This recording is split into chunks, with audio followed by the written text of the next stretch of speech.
It's the final day of APF, the UK's largest timber and trees event, and I'm joined by Paul on the Stihl stand. Paul, how's the show been going for you? It's been really busy so far, having lots of people visiting the stand, seeing all the new products, and I've had some really good feedback about it so far, so we're having a good time. Yeah, and you've got quite a lot to show off. We'll probably get to the one you're holding, which people can't miss in a second, but what else is on your stand? What have people been seeing as they've been here? Well, we've got a new forestry chainsaw, the MS400, a new arborist battery powered chainsaw, the MSA 190T, and a new forestry belt and harness that you can wear for forestry or for brush cutting, for long reach hedge trimmers and pole pruning in forests as well. So plenty to be seen on the Stihl stand. And quite a mix as well, quite a lot of different products I suppose. Absolutely, yeah, something for forestry, something for ARB, something for landscaping, so yeah, a little bit of everything to keep everyone happy. Yes, well let's get to it because it's right here in your hand, we can't really miss it. What is this you're holding? So this is the GTA 40, our professional pruner in the AS system range. We've got a lot of products in the AS system already using these small batteries, but this is our first double battery professional grade pruner.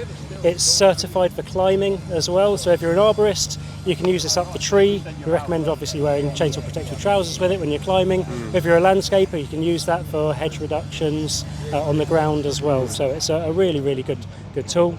It's got a 6-inch bar on there. It's great for cutting around 5-inch timber, and you can get a good number of cuts on one battery charge, between 100 and 150 cuts of 5-inch timber. So we have actually had a pruner in the range for some time, a more domestic focused pruner with a guard on the top, so it was difficult to do your undercut and then your other cut. But now this is missing the guard on the top, so it is really great for arborists to do your both pruning cuts to remove limbs from trees, and great for crown reductions or crown lifts too. So it's a really exciting new tool. Yeah, it really is, and I think it's really interesting that it is battery powered. That seems to be a big focus of Stihl as well going forward. That's certainly the impression I get from the stand. Absolutely, we have got a lot of battery powered tools, but it's not we're not turning our backs on the petrol powered equipment as well. So taking the ARB tools, for example, the climbing chainsaws, we've got 3 battery powered models in our range now, as well as matching the 3 petrol powered. So we've got a little bit of everything. We know people like petrol power and battery power, so we've fortunately got both. Yeah, no, which I think is important, cover all your bases. But going back to this that we have here, I mean, it's been a few days, you've been showing off. This is probably the first time many have had a chance to see it. What's the general reaction been like? Well, I think people like using the smaller tool for the job that puts less strain on their body. So we've had a really good reaction to it so far. It sits above or lower in weight, so it sits lower than our 161T climbing chainsaw, which people have had a really good experience with over the past 5 or 6 years when it's been out. So it just adds another lighter tool to the range that they can use to climb and make their lives a little bit easier. So a welcome addition so far, and we've had some really good feedback on it. Yeah, a welcome addition. It makes life easier. Can you maybe just talk us through a bit more of the features? You know, if you have on a day-to-day, what kind of benefits does it have? How can you use it? Well, absolutely. You've got 2 mounting points, so whether you're right-handed or left-handed, you've got the mounting points for a hook on there, so you can attach it to your harness. You've got a separation from the trigger mechanism here, so if you want to put that on your carabiner as well, you can do that and not interfere with the trigger and have it running when you don't want it running. You have a trigger interlock release there, so if I'm pulling the trigger now it doesn't work, but I can quickly push the lever down with my thumb or push it up with my thumb, whether I'm left or right-handed. It's all within easy reach, so it's easy to operate. Obviously you don't need to start a petrol engine or anything, so you just have to worry about charging your batteries at the end of the day. You have got chain tensioning on there for the 6-inch bar, running our patented quarter Picco chain, so it's got a really neat and fine cut. And then on the other side here we've got our oil reservoir.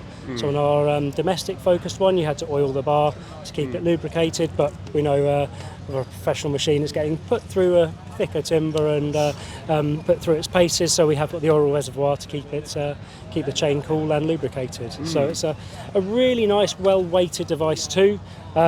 With the batteries in there, it's perfectly weighted on the front and back end, so design and the balance of the tools is absolutely critical to everything, whether it's a top handle chainsaw or back handle chainsaw.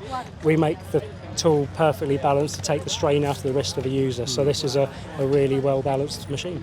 Yeah, and that seems to be a big focus for yourselves, and I guess many others, is it's trying to make things still have the kind of same capabilities, but make it easier on bodies, make it better, for extend the career of the arborist, I guess. Exactly, and battery tools do help a lot with that as well. So with our battery tools on the AP system as well, with the climbing chainsaws, we have the battery in the tool in exactly the right place, so there's less strain on the user, and it's easier and well balanced to use. So we do put a lot of focus on ergonomics, and actually with the batteries, you start with the battery and you put the battery in the most well balanced place, and then you can move the motors and the modules and ECUs around that just to make sure you've got the machine balanced in the user's hands. So ultimately, taking care of themselves is pretty important. Perfect. Well, listen, I think the best thing to do now is to get to see it in action. You know, people notice you're behind this. It's not because you're trying to avoid me, it's because you're going to give us a wee demo. So, Paul, thanks for talking us through it, and let's see it in action. My pleasure.